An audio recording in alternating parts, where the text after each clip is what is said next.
कैसे हो आप सभी लोग। आई होप आप बहुत अच्छे होंगे और अच्छे से तैयारी भी चल रही होगी। आज हम करने वाले हैं मंथली एमसीक्यू सीरीज का part 11 for the month of January.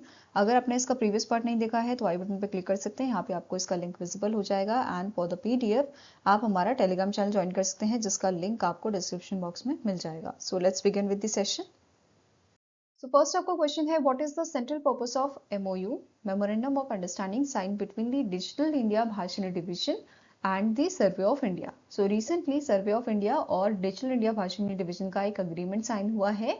किस चीज के लिए? डिजिटाइज करने के लिए, ठीक है, to digitise, transcribe and standardise geographical place names using your AI technology.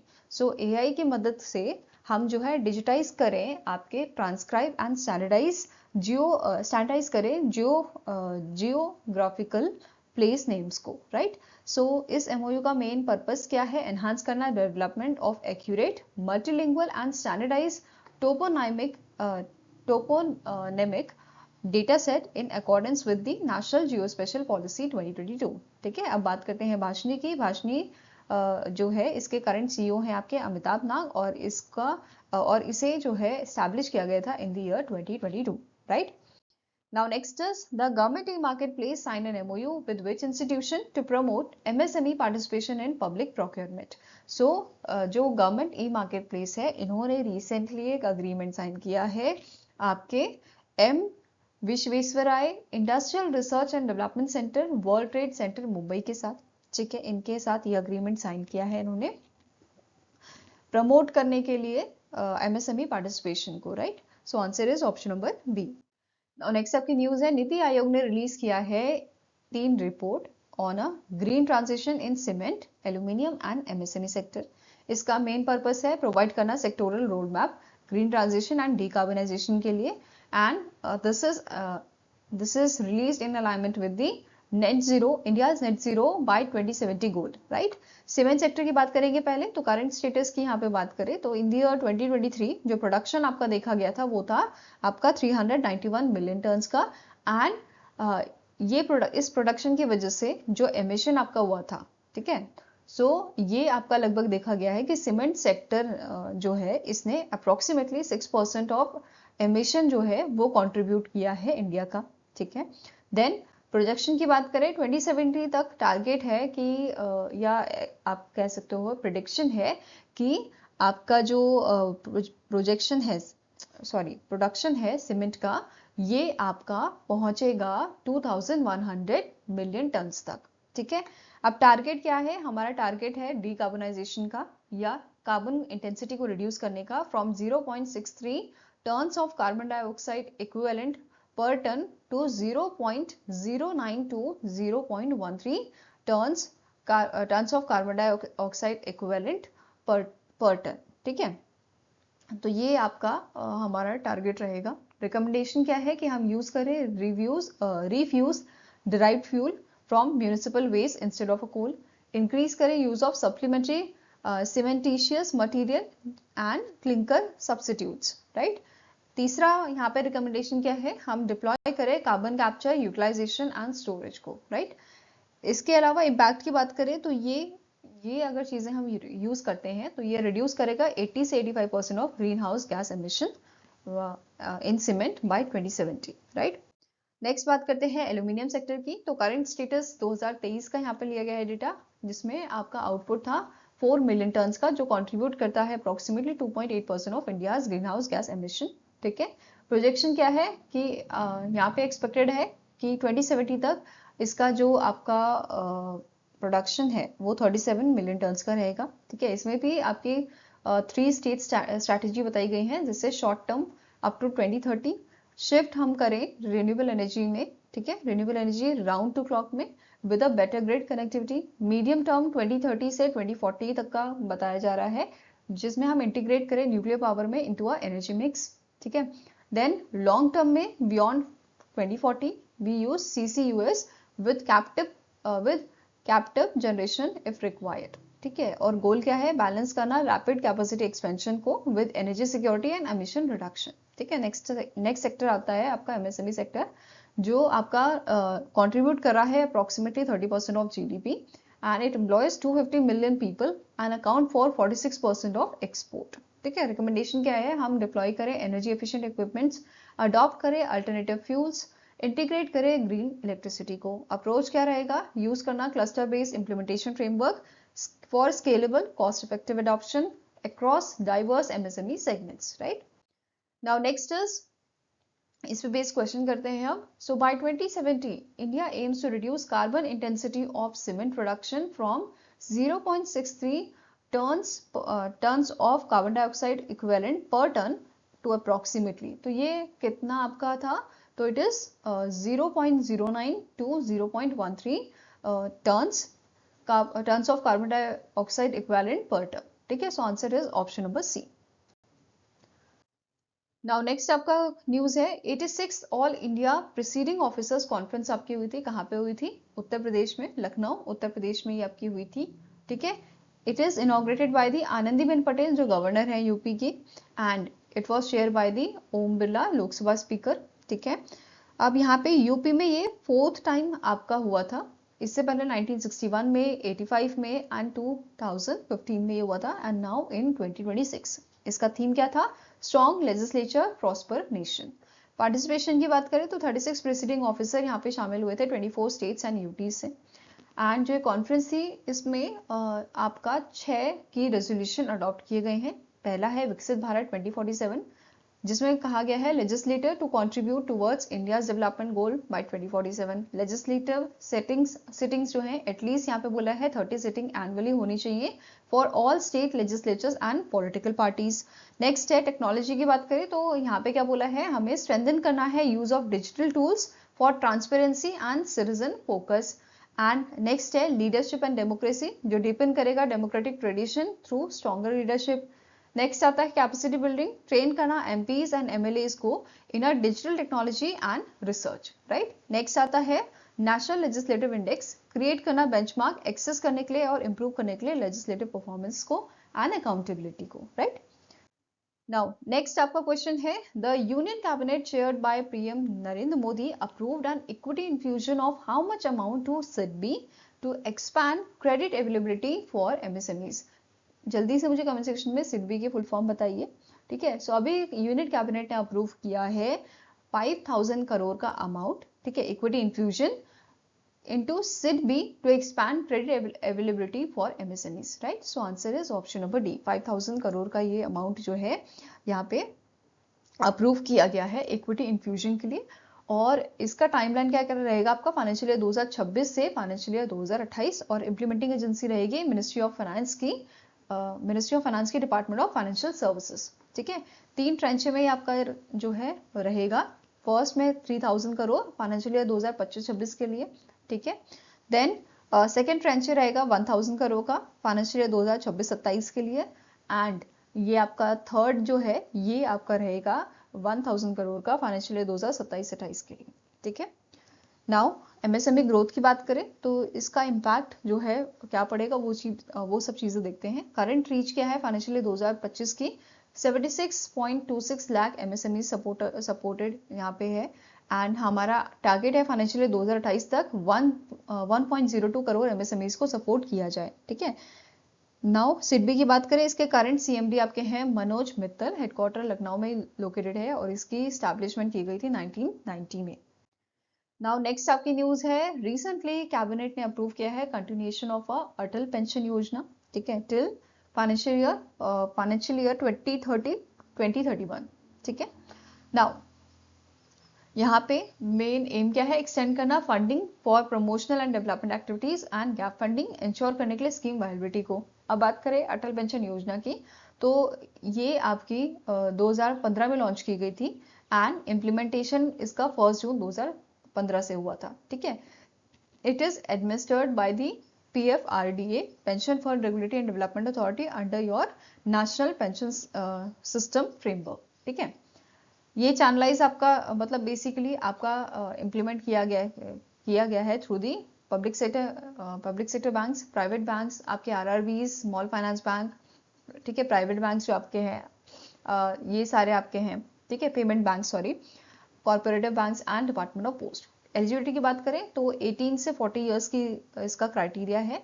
And 1 अक्टूबर 2022 से यहाँ पे कुछ रिस्ट्रिक्शन लगाए गए थे। जो इनकम टैक्स पेयर हैं they are not eligible to join this scheme, right.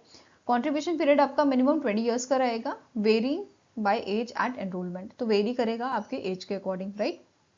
Minimum 20 year है, राइट। बेनिफिट्स की बात करें तो यहाँ पे गारंटीड पेंशन मिलती है 1000 से 5000 पर मंथ की after the age of 60 until death, right. Spouse benefit क्या है, सेम पेंशन कंटिन्यू होगी स्पाउस के लिए after subscribers demise.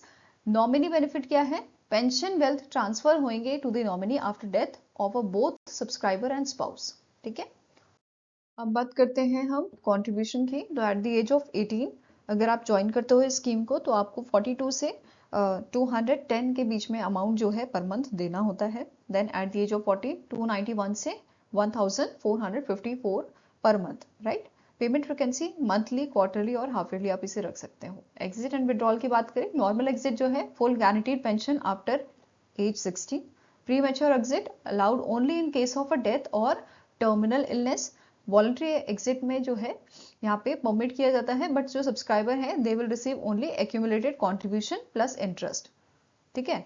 Government contribution यहाँ पे फोर्टिफाइड आपका रहेगा, ठीक है, fortified. Now next is your progress and impact. Subscriber as of 19 Jan 2026 यहाँ पे आपके हो गए थे ओवर 8.66 करोड़, इन्होंने एनरोल किया था।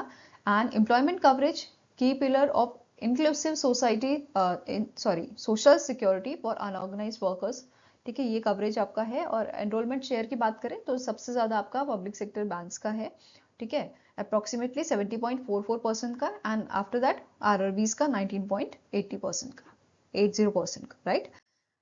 Now question here is what is the minimum and maximum age of joining the Atal pension Yojana. Minimum है 18 और मैक्सिमम है 40। So answer is option number B 18 years and 40 years, okay. Now next आपकी news है, RBI ने notify किया है new FEMA rules for export and imports, ठीक है। सो रिसेंटली आरबीआई ने इशू किया है foreign exchange management export import of goods and services regulation 2026 को, जो आपका जो है सक्सीड करेगा FEMA export of goods and services regulation 2015 को, ठीक है। एंड इसको आपका जो है इशू किया गया है under the section 7, 8, 10 of 6 and 47 of 2 of the foreign exchange FEMA act, management act FEMA 1999, ठीक है। इसके तहत यहाँ पे इसको इशू किया गया है। इसका मेन ऑब्जेक्टिव क्या है कि इंट्रोड्यूस करना यूनिफॉर्म टाइमलाइंस एंड एनहांस करना monitoring of a trade related foreign exchange transaction, ठीक है। यूनिफॉर्म टाइमलाइंस को लाना और एनहांस करना मॉनिटरिंग को, किस चीज के लिए, for trade related foreign exchange transaction, ठीक है। एप्लीकेबिलिटी की बात करें तो इसमें कवर होगा एक्सपोर्ट, इंपोर्ट एंड मर्चेंटिंग ट्रांजैक्शंस, ठीक है, मर्चेंडाइज ट्रांजैक्शन जो है बेसिकली। और ये अप्लाई होगा to the both goods and services which include software export and service import, right. अब इसमें की प्रोविजन क्या क्या है वो देख लेते हैं। जैसे आपका रूटिंग रेफरेंस की बात करें तो सारे जो रेफरेंसेस हैं टू दी आरबीआई एक मस्ट बी रूटेड वाया दी प्रवाह पोर्टल, ठीक है। जो प्रवाह पोर्टल है ये जो भी आपके रेफरेंस होंगे to the RBI they must be routed through your Pravaah portal. And कोई डाउटफुल ट्रांजैक्शन अगर लगता है सो उसे रिपोर्ट करना है डायरेक्टरेट ऑफ एनफोर्समेंट में, ईडी में, which comes under the ministry of finance, okay. Now next is, यहाँ पे बात कर रहे हैं डिक्लेरेशन ऑफ एक्सपोर्ट की। तो जो एक्सपोर्टर है इसको सबमिट करना होगा export declaration form specifying full export value at the time of shipment, ठीक है। सो यहाँ पे इनको जो एक्सपोर्टर है उनको एक्सपोर्ट डिक्लेरेशन फॉर्म यहाँ पे सबमिट करना होगा जिसमें फुल एक्सपोर्ट वैल्यू आपकी at the time of shipment जो है वो मेंशन होनी चाहिए, ठीक है, वो स्पेसिफाइड होनी चाहिए, ठीक है। इसके अलावा रिपोर्टिंग टाइमलाइंस की बात करें तो गुड्स एंड एक्सपोर्ट जो है, ठीक है, यहाँ पे जो ऑथराइज डीलर बैंक होगा इसको एंटर करना होगा export declaration form details into the EDPMS, ठीक है। ईडीपीएमएस क्या है आपका, it is export data processing and monitoring system. Within 5 working days इन्हें ये चीज करनी होगी। सर्विस एक्सपोर्ट की बात करें, यहाँ पे जो बैंक्स हैं उनको ईडीएफ डिटेल जो है वो आपकी जो है अपलोड करनी होगी, अगेन सेम पोर्टल में आपके, ठीक है, सेम सिस्टम में ये इन्हें अपलोड करना होगा विद इन 5 वर्किंग डेज। तो जो गुड्स एक्सपोर्ट का ऑथराइज डीलर बैंक करेंगे, सर्विस एक्सपोर्ट का जो बैंक्स हैं वो करेंगे, राइट। इसके अलावा सर्विस इंपोर्ट की बात करें तो यहाँ पे जो ऑथराइज डीलर बैंक होगा उसको एंटर करना होगा import document detail into your import data processing and monitoring system again within your 5 working days. ठीक है, तो तीनों में 5 वर्किंग डेज इज कॉमन। नेक्स्ट है एक्सपोर्ट रियलाइजेशन टाइमलाइन। तो जो एक्सपोर्ट है they proceed must be realised and repatriated within 15 month of shipment और इनवॉइस। ठीक है, वेयर एज यहाँ पे अगर हम बात करें for export invoice and settle in Indian rupees, इनके लिए टाइमलाइन क्या दिया गया है, विद इन 18 मंथ्स ये हमें करना होगा, राइट।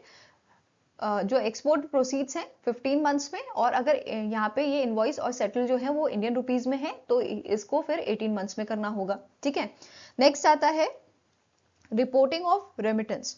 सारे इनवर्ड एंड आउटवर्ड रेमिटेंस जो है which are linked to export import and merchanting trade must be reported in a export data processing and monitoring system और import data processing and monitoring system. तो इनमें ये report होने चाहिए। ठीक है, इसके अलावा मॉनिटरिंग की बात करें तो जो ऑथराइज डीलर बैंक्स हैं they are empowered to monitor transaction in these two systems and they must follow up the importers and merchanting trades to close outstanding entries. Okay, so इस पे भी इस क्वेश्चन कर लेते हैं। The new FEMA regulation of 2026 will come into effect from. So कब से effect में आएंगे, ये आपके इफेक्ट में आएंगे 1 अक्टूबर 2026 से। ठीक है, so answer here is option number C. Now next आपका न्यूज है, रिसेंटली वर्ल्ड इकोनॉमिक फोरम द्वारा एक रिपोर्ट जारी की गई है, global risk report 21st edition insight 2026। ठीक है, it is the 21st annual risk assessment which is based on insight from the global risk perception survey, जहां से इनपुट लिया गया है फ्रॉम 1300 ग्लोबल लीडर्स और एक्सपर्ट्स एंड दूसरा सर्वे है executive opinion survey with response from 11,000 business leaders across 116 economies। तो यहाँ से ये डेटा बेसिकली लिया गया है एंड स्कोप क्या है, ये एग्जामिन करता है 33 ग्लोबल रिस्क को across 3 time horizon, immediate 2026, short to medium term 2028 and long term 2036 को। ठीक है, अब यहाँ पे टॉप रिस्क हम देख लेते हैं एज पर दिस रिपोर्ट 2026 में क्या टॉप रिस्क हमें देखने को मिलेंगे। इमीडिएट एंड 2 ईयर होराइजन के हम बात कर रहे हैं। ठीक है, इसमें सबसे पहले आता है जियो इकोनॉमिक कन्फ्रंटेशन जो पहले नंबर पे है, जो सबसे बड़ा रिस्क है।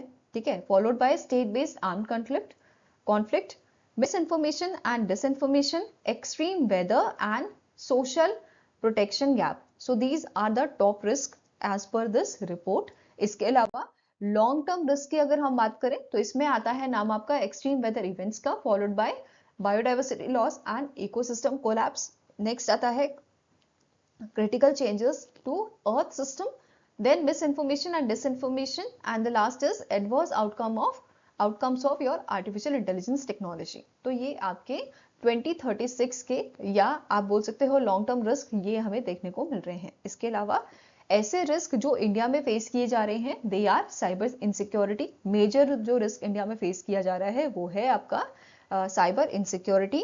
Other risk includes your inequality, ठीक है, insufficient public services and social protections, then economic downturns, ठीक है, and state based arm conflict. So ये सारे हमें रिस्क इंडिया में देखने को मिल रहे हैं as per this report, right. अब यहाँ पे बात करते हैं वर्ल्ड इकोनॉमिक फोरम की। इसके करंट प्रेसिडेंट एंड सीईओ हैं बॉर्ज ब्रेंडे। हेडक्वार्टर्स का जिनेवा कैंटन स्विट्जरलैंड में लोकेटेड है and it is established in the year 1971।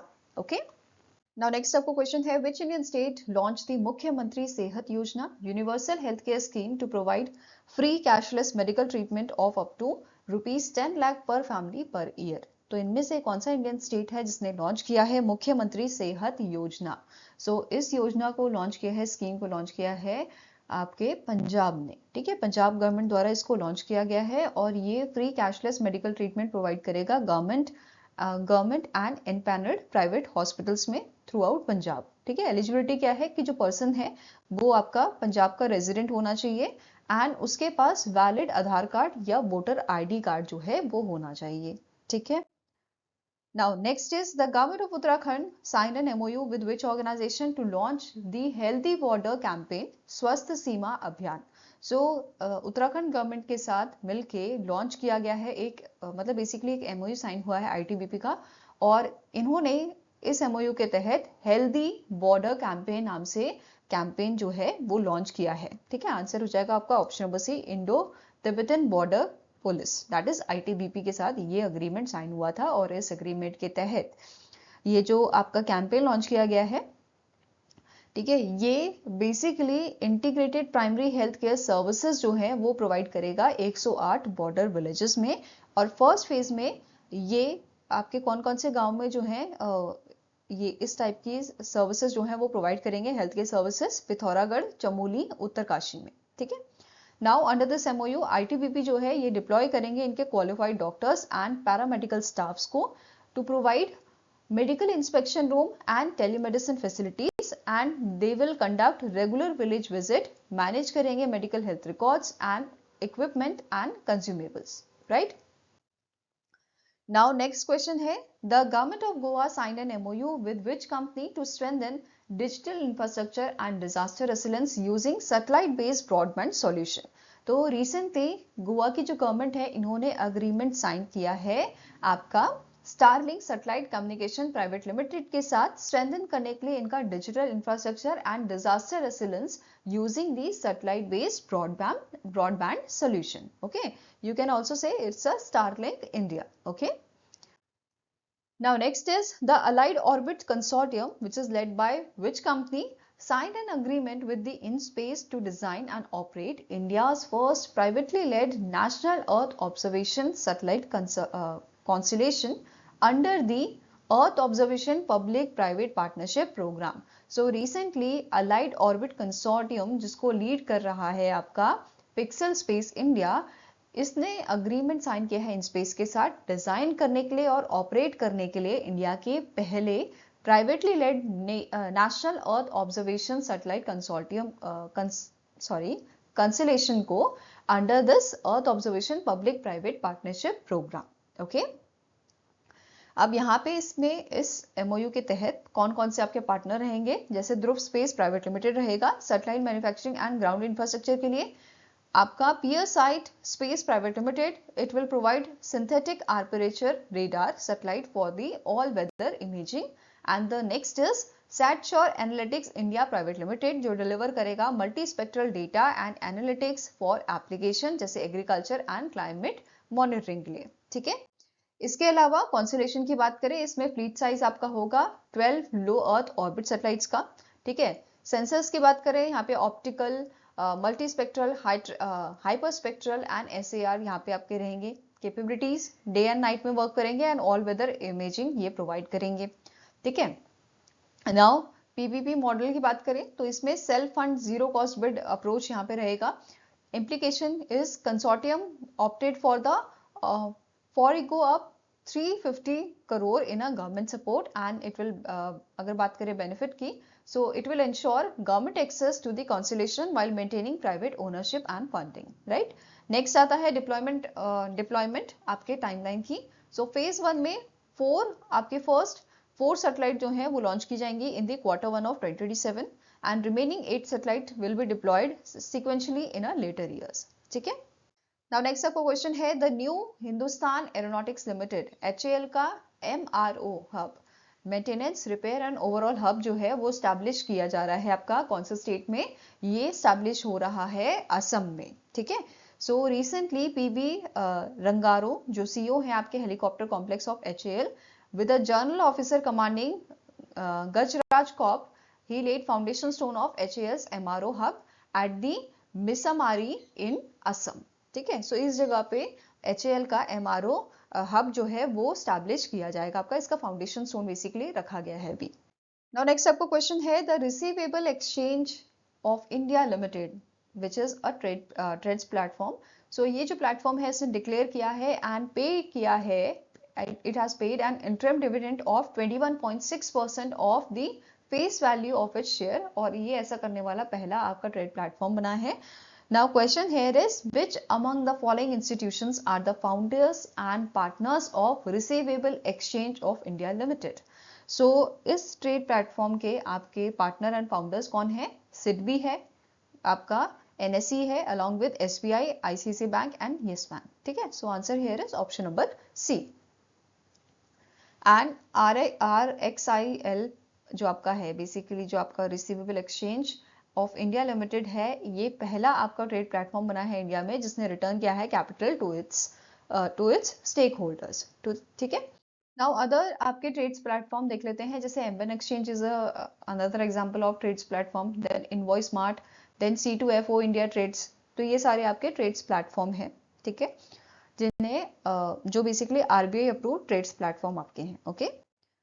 Now next question है, Razorpay point of sale has been authorised by the RBI through which licence. तो recently Razorpay जो आपका kind of physical arm है, ठीक है, razor पे का, so इसे अभी payment aggregator physical licence RBI द्वारा दिया गया है, ठीक है। सो आंसर आपका यहाँ पे हो जाएगा, it is option number A. Next question है, इन जनवरी 2026 the department of telecommunication under the Ministry of Communication notified the delicensing of which frequency band to boost Wi-Fi services in India। तो recently अभी यहाँ पे जो हमारी गवर्नमेंट है, ठीक है, उन्होंने नोटिफाई किया है delicensing of which frequency. So answer is option number C, that is lower 6 gigahertz band जो है इसको यहाँ पे उन्होंने बेसिकली डी लाइसेंसिंग किया है। इससे फायदा क्या होगा, सो इससे जो low power and very low power wireless devices हैं वो ऑपरेट कर पाएंगे in the lower 6 gigahertz band without the licence, ठीक है। इससे एक तो फायदा ये होगा कि वायरलेस कनेक्टिविटी जो है वो हमारी इंप्रूव होगी, ठीक है, नेटवर्क कंजेशन इससे रिड्यूस होएगा and it will support new technologies जैसे आपके हाई स्पीड वाईफाई की होती है, राइट। Now next question है, which city has been recognized as the first zero fresh waste dump city in Uttar Pradesh under the स्वच्छ Bharat mission urban.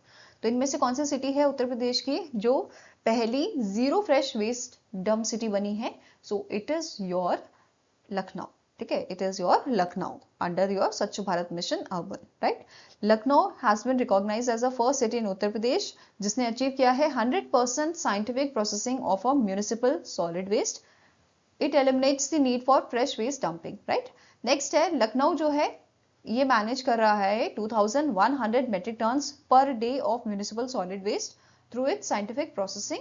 And यहाँ पे एक नई फैसिलिटी भी आपकी जो है कमीशन की गई है, Shivari solid waste management plant, ठीक है, इसे कमीशन किया गया है और इसकी कैपेसिटी आपकी है 700 मेट्रिक टन्स पर डे की ऑफ वेस्ट जो है ये प्रोसेस करेगा। इसके अलावा नोट करना है, out of 18.5 lakh metric ton of waste in this city nearly 12.86 lakh metric ton जो है वो आपका साइंटिफिकली प्रोसेस्ड किया जा चुका है, ठीक है। ये सब चीजें मेंशन की गई हैं यहाँ पे। तो नेक्स्ट आपकी न्यूज है, वाइब्रेंट गुजरात रीजनल कॉन्फ्रेंस 2026 आपकी हुई थी, ये राजकोट में आपकी हुई थी गुजरात में, ठीक है। It was held at the Marwari university in Rajkot Gujarat and inaugurate किसने किया था? PM नरेंद्र मोदी द्वारा इसको इनॉग्रेट किया गया था। पार्टिसिपेंट्स की बात करें तो यहाँ पे आपके policy maker, industry leader, investor, MSMEs, startups, artisans, academia, export bodies and international delegates, ये सारे यहाँ पे इन सभी ने पार्टिसिपेट किया था। पार्टनर कंट्रीज की बात करें तो यहाँ पे Japan, south Korea, Rwanda, Ukraine का नाम आता है। और ये जो हमारा कॉन्फ्रेंस था इसका फोकस सेक्टर किस किस चीज पे था? Ceramics, engineering, ports and logistic, fisheries, petrochemicals, agro and food processing, minerals, green energy, skill development, startup, MSMEs, tourism and culture पे। और यहाँ पे इस इवेंट में एक बुक भी यहाँ पे रिलीज की गई है जिसका नाम है Kutch and Saurashtra anchoring Gujarat vision 2047, ठीक है। अब कुछ की इन्वेस्टमेंट्स की बात करें तो रिलायंस इंडस्ट्रीज लिमिटेड जो है इन्होंने कमिट किया है double investment that is of 7 lakh crore over a 5 years। और ये बेसिकली फोकस करेंगे आपके ग्रीन एनर्जी इकोसिस्टम पे जिसमें solar, green hydrogen, sustainable aviation fuel शामिल है, एडवांस मिनरल्स पे, मल्टी गीगावाट सोलर पार्क्स में in the Kutch and in projects में आपका इंक्लूडेड होगा AI ready data centre Jamnagar में जो रहेगा, प्लस आपके hospitals, education expansion, they all are included, right. इसके अलावा अदानी ग्रुप जो है इन्होंने बोला है ये 1.50 लाख करोड़ का इन्वेस्टमेंट करेंगे in Mundra and Kutch and they will develop 37 gigawatt renewable energy park जो इंडिया का लार्जेस्ट आपका रिन्यूएबल एनर्जी पार्क होगा। ठीक है, इसके अलावा वेलस्पन ग्रुप जो है इन्होंने बोला है इन्वेस्टमेंट करेंगे 5000 करोड़ की, and they will establish world's largest pipeline manufacturing facility. Okay, now next is Jyoti CNC industries जो है they will invest 10,000 crore over a 5 years and they will focus on manufacturing, research and development, skill development, precision engineering for aerospace and defense। ठीक है, कुछ MOUs भी यहाँ पे आपके sign हुए हैं, लगभग 5,492 MOUs जो है यहाँ पे साइन हुए हैं, वर्थ 5.70 लाख करोड़ और अप्रोक्सीमेटली 70 बिलियन $, जिनका मेन एम है डेवलप करना Saurashtra and Kutch as a economic engine aligned with the Viksit Bharat at the rate 2047। राइट, फिशरीज की बात करें तो यहाँ पे फिशरी सेक्टर के लिए एक MOU साइन हुआ है वर्थ 11.49 करोड़ का, जो स्ट्रेंथन करेगा इन्वेस्टमेंट इन द फिशरीज। ठीक है, दूसरा है आपका हाइड्रोजन इंटीग्रेशन, एक MOU साइन हुआ है petroleum and natural gas regulatory board और जर्मनी की एक DVGW कंपनी है, इसके बीच में इंटीग्रेट करने के लिए hydrogen into India's natural gas network. ठीक है, देन बात करते हैं यहाँ पे वाइब्रेंट गुजरात रीजनल एग्जीबिशन की, 5 day business trade and innovation showcase यहाँ पे किया गया था bye the government of Gujarat, और इसमें पार्टिसिपेंट्स की बात करें तो 450 प्लस एग्जिबिटर्स ने यहाँ पे पार्टिसिपेट किया था, जिसमें 160 MSME, 60 startup, 62 artisans and approximately 70 government stalls यहाँ पे थे। और इसका फोकस सेक्टर आपका agriculture, food processing, defence engineering, आपका petrochemical engineering, ports and logistic, fisheries, crafts and technology पे था। अब यहाँ पे थीम्स की बात करें थीमेटिक डोम्स एंड पवेलियन की, तो इसमें आपका शामिल है gateway to global growth, green energy ecosystem and petrochemical, crafts village and MSME pavilion, ocean of opportunity, enterprises excellence pavilion and public sector powerhouse. तो ये आपके थीमेटिक डोम्स एंड पवेलियंस थे। इसके अलावा हेल्थ पवेलियन की बात करें तो इसे हमारी हेल्थ मिनिस्ट्री ने ऑर्गेनाइज किया था, एंड अंडर द थीम स्वास्थ्य भारत श्रेष्ठ भारत। ओके, नाउ नेक्स्ट आपकी न्यूज है जापान के फाइनेंस मिनिस्टर तोशिमित्सु मोतेगी, इनका विजिट हुआ था इंडिया में और इस दौरान इन्होंने ट्रैवल किया था दिल्ली मेट्रो में अलॉन्ग विद द एम्बेसडर ओनो केची। राइट, इन्होंने दिल्ली मेट्रो में ट्रैवल किया था, साथ में ही जापान इंटरनेशनल कॉर्पोरेशन एजेंसी जो है जिक्सा जो है इसने कमिट किया है ये प्रोवाइड करेंगे financial support to the Delhi metro project since your phase 1। Right, तो ये फेज 1 से ही सपोर्ट कर रही है आपके दिल्ली मेट्रो प्रोजेक्ट्स को, साथ में आगे भी करती रहेगी। इसके अलावा जापान के जो फाइनेंस मिनिस्टर हैं एंड इंडिया के external affairs minister S Jaishankar ji, इन्होंने पार्टिसिपेट किया था 18th India Japan strategic dialogue को, जो न्यू दिल्ली में हुआ था, एंड दोनों ही कंट्रीज ने अग्री किया है कन्वीन करने के लिए private security dialogue for strengthening public private corporation in the economic security. इसके साथ ही इंडिया और जापान ने लॉन्च किया है new AI dialogue led by their foreign minister. ठीक है, both countries have agreed to convene the joint working group on critical minerals in early 2026। तो ये सारी चीजें यहाँ पे हुई थी। ठीक है, इसके साथ ही नई आपकी न्यूज आती है रिस्पॉन्सिबल नेशन इंडेक्स 2026 की। ठीक है, सो ये लॉन्च किसने किया था index? It was launch by the former president of India Ramnath Kovind ji, and इसे डेवलप करने वाली ऑर्गेनाइजेशन है world intellectual foundation, Jawaharlal Nehru university JNU and आपका IIM मुंबई। तो इन तीनों की मदद से इसे डेवलप किया गया था। और टॉप 5 कंट्रीज की बात करें तो इसमें नाम आता है सिंगापुर का, followed by Switzerland, Denmark, Cyprus, Sweden and 16 number पे आपका नाम आता है इंडिया का। तो क्वेश्चन अगर बने कि इंडिया की क्या रैंक थी रिस्पॉन्सिबल नेशन इंडेक्स में, सो it is your 16th rank. ठीक है, टॉप किसने किया है? सिंगापुर ने इसे टॉप किया है। डेटा सोर्सेज की बात करें तो world bank, UN agencies, IMF, WHO, FAO, ILO, ठीक है, ये सारी आपकी डेटा सोर्सेज यहाँ पे हैं। वर्ल्ड जस्टिस प्रोजेक्ट, ये सारे डेटा सोर्सेज आपके थे जहां से डेटा आपका लिया गया है बेसिकली इस इंडेक्स को बनाने के लिए। नाउ 3 पिलर्स पे ये आपका बेस्ड है। Internal responsibility, dignity, wellbeing, empowerment of citizen. ठीक है, environmental responsibility, ecological protection and sustainable development. External responsibility, it is global behaviour and contribution. Right, measurements की बात करें तो 7 डायमेंशंस यहाँ पे हैं, जैसे क्वालिटी ऑफ लाइफ हो गया, governance, social justice, economic performance and all. Right, 15 aspects हैं एंड 58 इंडिकेटर हैं। देन अदर कंट्रीज जो टॉप 10 में आपकी बनी है, इसका नाम 6 नंबर पे है, 5 ऑलरेडी डिस्कस कर चुके हैं, ठीक है। 6 नंबर पे आपका है चेसिया, ठीक है, sorry for the wrong pronunciation अगर गलत है तो। देन बेल्जियम आपका 7th नंबर पे था, ऑस्ट्रिया 8th पे था, आयरलैंड 9th पे, जॉर्जिया 10th पे, राइट। मेजर इकोनॉमीज जापान की बात करें तो 38th रैंक इसकी थी, यूएसए की 66, ठीक है, चाइना की 68 थी, इंडिया की कितनी थी, इंडिया की 16 थी, राइट। लोएस्ट रैंक की बात करें तो Central African Republic 154th rank पे, सीरिया आपका था 153rd पे, एंड 152 पे थे आपके साउथ सुडान। ओके, नेक्स्ट आपकी न्यूज है 28th conference of speaker and presiding officer of Commonwealth. ये कॉन्फ्रेंस आपकी हुई थी इंडिया में, ठीक है। It was hosted by the government of India and organise by the parliament of India. अब इसके चेयर कौन थे, हमारे लोकसभा स्पीकर ओम बिरला जी जो हैं वो इसके चेयर थे, ठीक है। कहाँ पे ये हुई थी, न्यू दिल्ली में हुई थी। अब बात करें इस कॉन्फ्रेंस की, conference of speaker and presiding officer of commonwealth, इसकी एस्टैब्लिशमेंट की गई थी 1969 में, and it was initiated by the Lucien Lamoureux जो speaker of Canada house of commons थे, ठीक है। ये आपका biannual high level parliamentary forum होता है। इसमें स्पीकर्स एंड प्रिसीडिंग ऑफिसर्स जो है आपके हैं आपके कॉमनवेल्थ कंट्रीज के, जो 53 कॉमनवेल्थ कंट्रीज हैं, एंड 14 सेमी ऑटोनोमस लेजिस्लेचर वो इसमें पार्टिसिपेट आपका करते हैं, ठीक है। इसका ऑब्जेक्टिव क्या है, प्रमोट करना parliamentary democracy and good governance को, स्ट्रेंथन करना independence and impartiality of speakers, share करना बेस्ट प्रैक्टिसेस लेजिस्लेटिव प्रोसीजर की, एथिक्स की, प्रिविलेजेस की, टेक्नोलॉजी यूज की, एंड विमेन पार्टिसिपेशन की, ठीक है। अब जो 2026 की ये आपकी मतलब जो ये कॉन्फ्रेंस थी, इसको पीएम मोदी द्वारा इनॉग्रेट किया हुआ था, इंडिया में हुई थी, न्यू दिल्ली में हुई थी, और इसी के sideline 9th group of 20 parliamentary speaker summit भी आपकी इनॉग्रेट की थी पीएम मोदी जी ने, ठीक है। नाउ यहाँ पे इस इवेंट में पार्टिसिपेशन आपका देखा गया था लार्जेस्ट एवर 61 स्पीकर्स का एंड प्रिसीडिंग ऑफिसर्स का from 42 countries plus 4 semi autonomous parliament, right. Special invitees आपके थे डॉक्टर तुलिया एक्सन जो प्रेसिडेंट है आईपीयू के, एंड डॉक्टर क्रिस्टोफर कलीला जो चेयरपर्सन है सीपीए के, ठीक है। अब यहाँ पे CSPOC countries not represented, they are Barbados, Bermuda, Cyprus, New Zealand, Uganda, Saint Vincent and Grenadines,